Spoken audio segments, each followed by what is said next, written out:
Assalamualaikum warahmatullahi wabarakatuh. Assalatu wassalamu ala asrafil anbiya wal mursalin Sayyidina wa maulana Muhammadin amma ba'du. Pada kesempatan yang baik ini, marilah kita panjatkan puja dan syukur kita atas kehadiran Allah Subhanahu wa taala yang telah memberikan kita semua nikmat dan hidayahnya.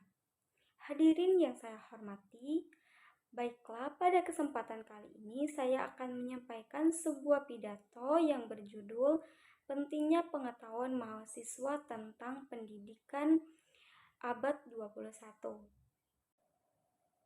Beberapa waktu lalu, sebuah video menjadi viral di sosial media sebab mengungkap sistem pendidikan hari ini. Video yang berjudul asli The People vs The School System itu berisi tentang kecaman bagaimana sekolah modern membunuh kreativitas anak dengan mengabaikan keunikan potensi mereka. Bagian yang paling menarik adalah saat Richard William yang berperan sebagai pengacara pada video tersebut mengungkap fakta bahwa tidak ada yang berubah pada ruang kelas kita selama lebih dari 1 abad. Education malpractice banyak terjadi karena guru hanya memberi satu pendekatan pada puluhan anak dengan kebutuhan yang berbeda. Selanjutnya, Richard mengajak kita untuk melihat perubahan dunia hari ini dan kebutuhan untuk menyiapkan anak yang kreatif dan efektable sesuai kondisi zamannya.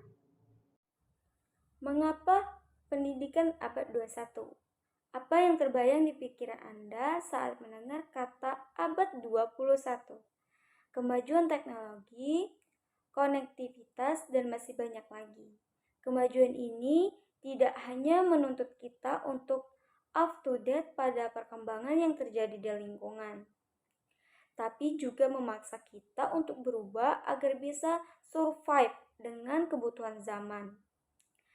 Sejalan dengan istilahnya, konsep pendidikan abad 21 ini bertujuan membimbing siswa mengembangkan skill esensial untuk menghadapi tantangan di era global. Skill apa saja yang dibutuhkan dalam pendidikan modern ini? Setidaknya ada 4 aspek yang akan dikembangkan melalui sistem pendidikan ala abad 21, yakni cara berpikir, ways of thinking, cara bekerja, ways of working, penguasaan teknologi, tool of learning, serta kemampuan hidup di dunia global, how to living in the global world.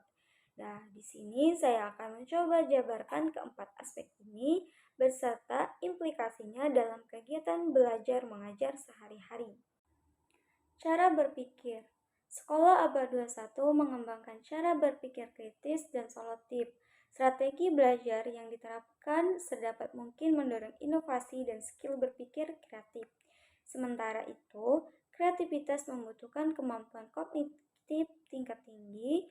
Jika kita merujuk pada prinsip Bloom taksonomi, maka kita akan menemukan bahwa ada 6 level kemampuan kognitif. Yang rendah adalah mengingat dan memahami, sedangkan level yang lebih tinggi mencakup mengaplikasikan pemahaman, menganalisa, mengevaluasi, dan menciptakan. Membuat proyek adalah aktivitas yang dapat mengasah Higgs order thinking. Guru bisa memberikan tugas seperti penelitian berkelompok, presentasi multimedia, proyek sosial, dan aktivitas lain yang berkaitan dengan kehidupan siswa sehari-hari atau real life. Kegiatan ini bertujuan melatih siswa untuk memahami suatu konsep melalui pengalaman langsung berdasarkan piramida belajar yang dikembangkan oleh NTL Institute. Diketahui bahwa belajar melalui partisipasi langsung lebih efektif, yaitu sebanyak 75%, dibandingkan hanya mendengar ceramah, yaitu hanya sebanyak 5%. Begitu pula, dalam melakukan penilaian, guru lebih ditekankan untuk menilai siswa berdasarkan formanya, bukan sebatas memberikan tes tulis yang hanya menguji kemampuan mengingat siswa. skill yang lain yang berkaitan dengan cara berpikir dalam pendidikan abad 21 adalah skill metakognisi. Dalam pendidikan daerah ini, anak diharapkan mampu memaksimalkan cara belajarnya. They have responsibilities of their own learning. Inilah peran skill metakognisi, yaitu for learning to learn. Untuk meningkatkan skill ini, guru perlu mengajarkan siswa bagaimana berefleksi atas setiap progres belajarnya. Untuk setiap tugas yang diberikan, anak berhak mendapatkan feedback mengenai hasil yang mereka peroleh.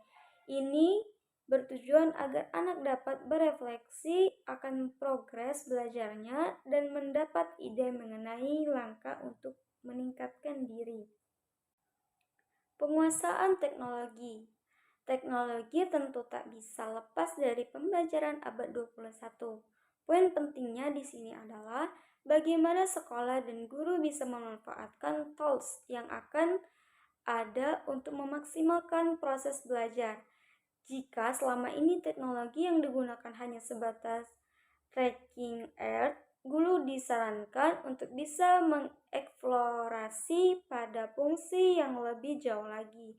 Misalnya untuk membuat eksperimen dengan digital media, membuat karya-karya seni kreatif dengan software yang ada, melakukan proyek dengan memanfaatkan sosial media, mempresentasikan dan berbagi ide, serta menemukan melalui website.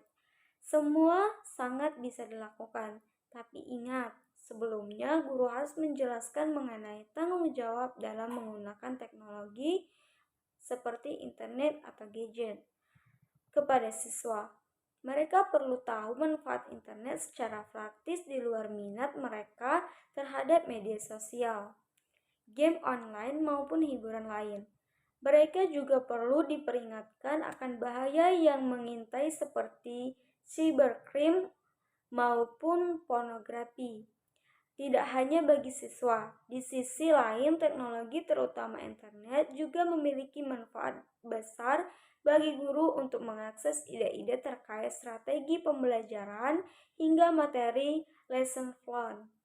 Karena itu, pada pembelajaran abad 21, buku cetak bukan lagi menjadi sumber utama bagi guru karena akses materi, ajar, dan ide yang sangat luas tersebar secara online. Di sini pula penguasaan bahasa asing menjadi penting untuk memperluas jangkauan guru dalam belajar. Kemampuan hidup di dunia global. Tidak hanya penguasaan akademis, kemampuan ini pun tak kalah penting untuk dicapai oleh para siswa. Pada pendidikan abad 21, anak perlu dibimbing untuk siap hidup dan berkembang di dunia global. Anak perlu memahami bahwa mereka memiliki peran dalam menjaga lingkungan sekitar serta kewajiban untuk berpartisipasi dalam komunitas sebagai warga negara, bahkan warga global. Guru perlu membimbing anak untuk membiasakan komunikasi yang konstruktif kepada orang lain serta fleksibilitas dalam melihat perbedaan perspektif yang akan mereka temui. Tak hanya itu, skill ini juga mencakup kemampuan merencanakan hidup dan karir. Sebagai solusinya, guru perlu mendorong anak untuk memiliki regulasi diri yang baik dan memfasilitasi mereka akan informasi mengenai karir serta bagaimana mengenali minat dan bakatnya. Dengan itu, diharapkan tidak ada lagi siswa yang kebingungan saat lulus pada sekolah menengah dan terakhir pada salah jurusan di perguruan tinggi. Keempat poin tersebut ingin dioptimalkan melalui konsep baru pembelajaran di abad 21 ini. Betapa banyak siswa yang lupa sebagian besar materi belajarnya beberapa hari setelah ujian usai. Dan mungkin kita juga setuju bahwa banyak siswa yang berhasil menghafal pelajaran, namun hanya sedikit yang benar-benar belajar. Sebagai solusi akan masalah tersebut, Kayla Skir dalam presentasinya di Idika Talp mengatakan, "Don't give students an education, make them want to take it." Pendidikan hari ini tak lagi berfokus pada sejauh apa siswa menguasai materi akademik, melainkan bagaimana mendorong mereka untuk menjadi pembelajar seumur hidup, menghargai, serta menyukai proses belajar. Dengan begitu, mereka tidak akan berhenti pada memenuhi menilai ketuntasan mata pelajaran, tapi harus menggunakan pengalaman dan pengetahuannya untuk menjadi manusia yang berguna. Mungkin hanya itu pidato yang bisa saya sampaikan. Saya akhiri. Wassalamualaikum warahmatullahi wabarakatuh.